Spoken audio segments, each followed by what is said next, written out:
les amis, on se retrouve aujourd'hui pour un nouveau What I Eat in a Day, une journée dans mon assiette vegan où je vous montre tout ce que je mange et ce que j'ai acheté.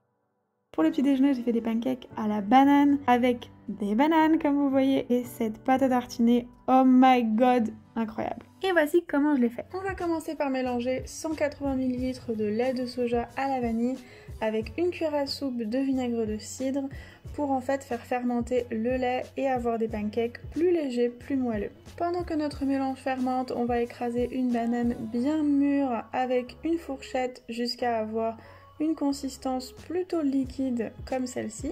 Et ensuite on va venir y ajouter une cuillère à soupe d'huile végétale neutre et un petit peu d'extrait de vanille si vous n'avez pas utilisé un lait végétal à la vanille. On va ajouter ensuite 125 g de farine sans gluten, donc moi j'utilise un mélange de farine sans gluten, une pincée de sel, une cuillère à soupe de levure chimique, une cuillère à soupe de cannelle ou une cuillère à café si vous n'aimez pas trop ça.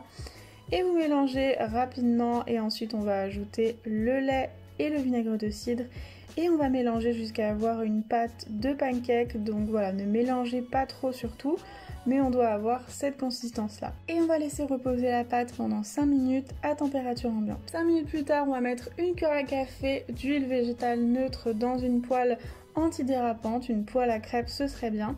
Et on va mettre 2 cuillères à soupe de notre pâte quand la poêle est bien chaude.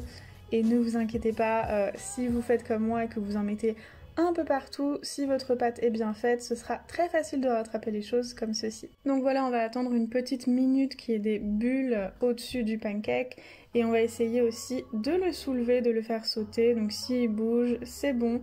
On peut le retourner, hop, et on va encore une fois laisser cuire une minute de l'autre côté. Et pareil, on fera le même test, on va essayer de le soulever et s'il bouge, c'est qu'il est cuit. Ensuite, je baisse à feu moyen pour le reste des pancakes pour qu'il garde une belle couleur. Et voilà, vous pouvez vraiment former, si vous êtes perfectionniste, le pancake sur ce côté-là. Mais après, quand vous le retournez, ce sera trop tard. Donc voilà, prenez bien le temps de le faire au bon moment. Et aussi n'hésitez pas à ajouter une cuillère à café d'huile quand il n'y en a plus sur la poêle, c'est très important. Moi j'en ajoute au bout de 3 pancakes, donc voilà, je ferai 6 pancakes avec cette pâte. Et voilà!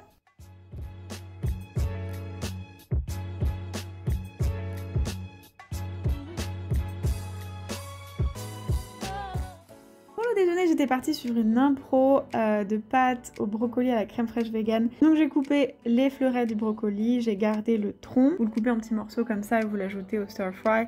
Ça ne se jette pas. J'ai fait cuire des petites pâtes avec le brocoli pendant 10 minutes dans de l'eau bouillante salée. Et on va bien égoutter les pâtes s'il vous plaît. Et on va ajouter ça qui est magique, c'est la crème fraîche vegan. Franchement, j'ai jamais vu un meilleur produit de ma vie. Donc j'ai mis le pot, carrément un peu d'huile d'olive, de sel, de poivre, d'ail en poudre et de levure maltée pour le goût un peu fromagé et le jus d'un demi-citron. J'ai bien mélangé et voilà, c'était incroyable. Pure impro, j'étais tellement contente de mon génie ce jour-là. Je vous conseille de goûter.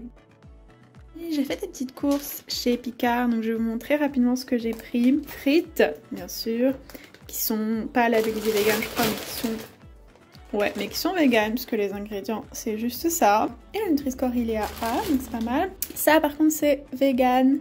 C'est des céréales et quinoa cuisinées. C'est vraiment pratique, mais ça m'a l'air vraiment cool. Et donc, le label vegan est là, et le Nutri-Score est à A.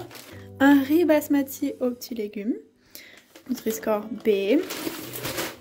Vegan. Moi j'utilise ça comme si c'était du riz normal en fait en accompagnement de plats. Et les fameux gyoza qui sont plutôt bons franchement, c'est pas mal, c'est pas mal. Et ils ne sont pas labellisés vegan mais ils sont vegan. Ensuite pour le goûter je me suis fait un petit thé avec ce miel vegan. C'est un des produits que je kiffe en ce moment, que j'ai découvert et qui est vraiment incroyable. Je savais pas que ça existait le miel vegan. Donc voilà, je suis légèrement addict à ce petit miel vegan qui est fait à base de pommes, donc c'est trop drôle, et que j'ai trouvé dans une boutique à Paris. Je mettrai dans la barre d'infos l'adresse. Et le soir, j'ai fait, attention, ma première raclette vegan. J'ai utilisé ces petits fromages là de Violife et ces produits-là, ces faux charcuteries que j'ai trouvés chez Vegami et des cornichons à la russe. Moi j'aime que les cornichons à la russe ou à la polonaise et franchement c'était trop bon. Donc voilà, c'était vraiment une réussite, tout le monde a aimé. Ces deux fromages là sont délicieux, juste ils fondent pas exactement comme un fromage à raclette. Ou alors j'étais très impatiente parce que je suis gourmande et que j'avais faim. Je les ai pas laissés fondre assez longtemps. Et voilà, c'était tout ce que j'ai mangé ce jour-là. On s'est régalé comme d'habitude.